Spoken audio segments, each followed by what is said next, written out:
L'OTAN est en train de tester ses capacités face à la menace russe. Eva Seriol est allée voir comment ça fonctionne. En plein cœur de la Roumanie, un véhicule blindé français est transporté par un camion.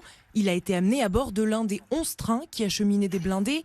Il rejoint les chars Leclerc, canons César et autres engins militaires transportés, eux, par semi-remorque, puis à bord de 12 convois qui ont traversé la Grèce, la Bulgarie et la Roumanie jusqu'au pied des Carpates.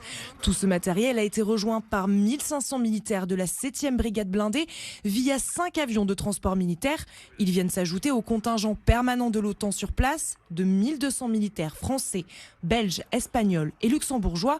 Pour le général Maxime Dautrane, commandant de la 7e brigade blindée de l'armée française, cette manœuvre massive a un objectif bien précis. Le premier, c'est démontrer notre vraie capacité à être déployés ici et cette solidarité stratégique envers toutes les nations du flanc Est. Montrer que l'on est capable vraiment de se renforcer et de les renforcer si les plans de l'OTAN étaient activés. Pourtant, si l'objectif est de se déployer rapidement en cas de conflit, les échéances administratives ralentissent la logistique. Pour que l'exercice puisse démarrer fin octobre, la force à déployer a dû être déclarée fin août. Non seulement chaque plaque d'immatriculation de véhicule et les noms des personnels dans le convoi doivent être précisés, mais le convoi doit également être constamment escorté par la police locale, le tout répété à chaque passage de frontière. Des contraintes qui pourraient être réduites en temps de conflit puisque des mécanismes de l'OTAN existent pour abaisser les barrières administratives et douanières, les réduisant à quelques semaines. Toujours trop long pour les pays en première ligne.